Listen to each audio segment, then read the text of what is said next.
Баршаңыз ассалаумағалейкум достар, қалдарыңыз қалай? Бүгін ұйғыр самсасын әзірлейтін боламыз. Міндетті түрде дәл осы рецептпен жасап көріңіздер. Сіздерге де қатты ұнайды деген ойдамын. Ол үшін видеоның соңына дейін менімен бірге қарап, қолдап, лайк басып, комментарий қалдырып отырыңыздар. Бізге ұн, сары май, салқын су, оған жарты шай қасық тұзымыз салып ерітіп қоямыз. Сонымен қатар жұмыртқаның 2 сарысы, сметана кез келген пайыздағы және де бір толық жұмыртқаны салатын боламыз. Алдымен ұнымыз бен майымызды осылай қолымыздың көмегімен араластырып отырып крошка дайындап алатын боламыз. Бізде яғни қамырымыз песочный қамыр болып шығады.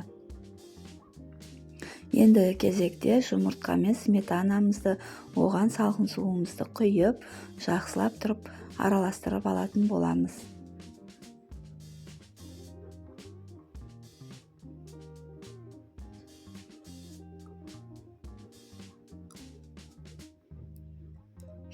Менің каналыма тіркелмеген болсаңыздар, тіркеліп, лайк басып, комментарий қалдырып отырыңыздар.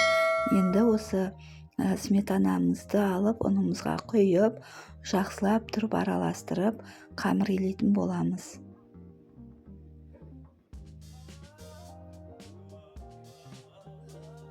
Алдыда неше түрлі рецепттермен бөлісетін боламын.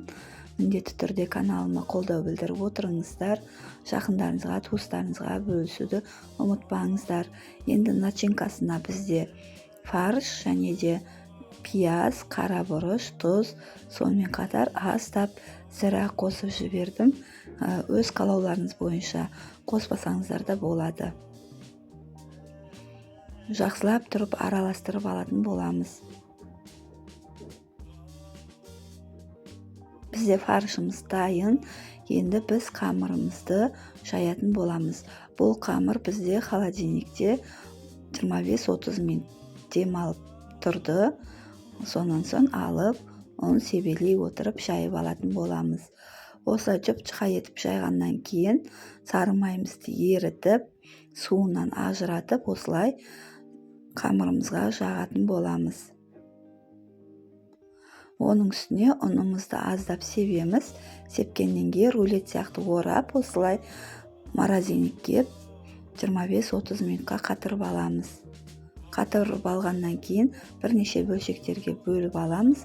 Оның үстіне бір ас қасық фаршымызды салып, жақсылап самсамызды түйетін боламыз.